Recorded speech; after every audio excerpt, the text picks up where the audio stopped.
अस्सलामुअलैकुम, welcome back to my channel SK world. उम्मीद है आप सब खैर खैरियत से होंगे। अल्लाह पाक आप सबको सलामत रखे। तो जनाब, आज मैं लेकर आई हूँ आप सबके लिए पेशावरी नमकीन गोश्त की ऐसी रेसिपी जिसे बनाना इंतहाई आसान है। ईद के स्पेशल मौके पे आप इसे बनाएं, यकीन जानेंगे सब लोग तारीफ करते नहीं थकेंगे। और बहुत ही कम इंग्रेडिएंट्स के साथ ये पेशावरी नमकीन गोश्त बन के तैयार हो जाता है। जितना ये बनाने में आसान है, टेस्ट में उतना ही तबाहकुन है और इसे हम बनाएंगे बिल्कुल झटपट। ईद पे इस रेसिपी को जरूर ट्राई कीजिएगा और चैनल पे नए हैं तो जल्दी से सब्सक्राइब कर लें। साथ में लगे बेल आइकन को प्रेस करके ऑल पे क्लिक लाजमी कर दीजिएगा। इससे मेरी आने वाली हर न्यू वीडियो की नोटिफिकेशन आप तक बआसानी पहुंच जाएगी। तो चलिए जल्दी से स्टार्ट करते हैं।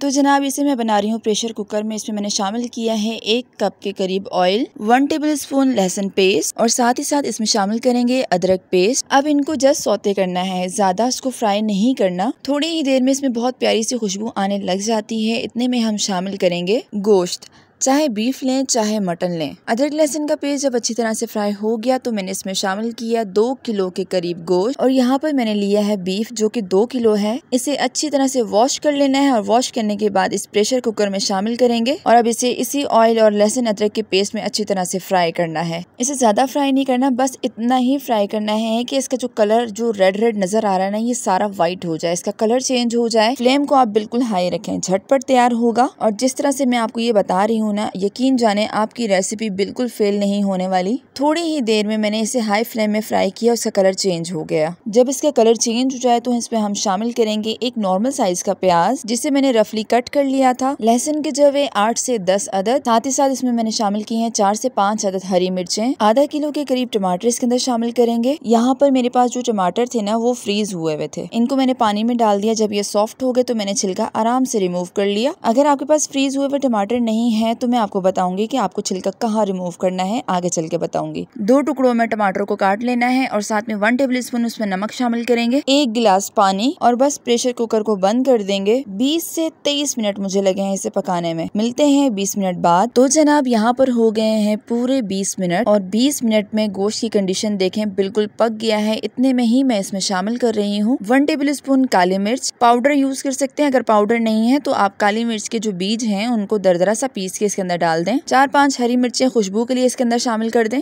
अब यहाँ पे मैंने इसे सिर्फ 3 मिनट के लिए पकाया है। फ्लेम को मैंने ऑन कर दिया था। 3 मिनट इसलिए पकाया कि काली मिर्च और हरी मिर्च जो हमने ऊपर से डाली है इसमें थोड़ा सा टेस्ट आ जाए। ज्यादा नहीं पकाना, वरना जो काली मिर्च है ना, वो आपकी डिश को ब्लैक कर देगी। और इसी स्टेज में अगर आप टमाटर के छिलके रिमूव करना चाहें तो वो भी कर सकते हैं। और बस यहाँ पर तैयार हो गया है हमारा बहुत ही मजेदार तबाहकुन टेस्ट के साथ पेशावरी नमकीन गोश्त। चलिए जल्दी से इसे डिश आउट करते हैं। तो ये देखिए, माशाल्लाह माशाल्लाह अल्हम्दुलिल्लाह, क्या कमाल का लुक आया है। ढेरों ढेरों मिर्च मसाले ऐड करने से अच्छा है बस यही डिश बनाए, झटपट तैयार हो जाती है। और जो इसका टेस्ट था ना, मैं आपको बता नहीं सकती। जब आप इसे ट्राई करेंगे तो जरूर मुझसे शेयर कीजिएगा कि आपको ये डिश कैसी लगी। ईद आने वाली है, उसमें इस डिश को आप ट्राई करें और खुद भी इंजॉय करें, अपने बड़ों को इंजॉय करवाएं और उनसे ढेर सारी दुआएं समेटें। इसके ऊपर चाहें तो आप हरा धनिया भी शामिल कर सकते हैं। यहाँ पर मैंने 2 हरी मिर्चें इसके ऊपर रख दी और साथ में छोटा सा एक लेमन कट करके इसके ऊपर रख दिया। इसकी प्रेजेंटेशन आप तक है कि आप इसकी प्रेजेंटेशन कितनी स्ट्रॉन्ग करती हैं या करते हैं। मेरी आज की ये रेसिपी अगर आपको पसंद आए तो इसे जरूर लाइक कीजिएगा, अपने दोस्तों के साथ शेयर कीजिएगा और कमेंट सेक्शन में अपने प्यार भरे कमेंट से जरूर नवाज दीजिएगा। अपना और अपने चाहने वालों का बहुत सारा ख्याल रखिएगा।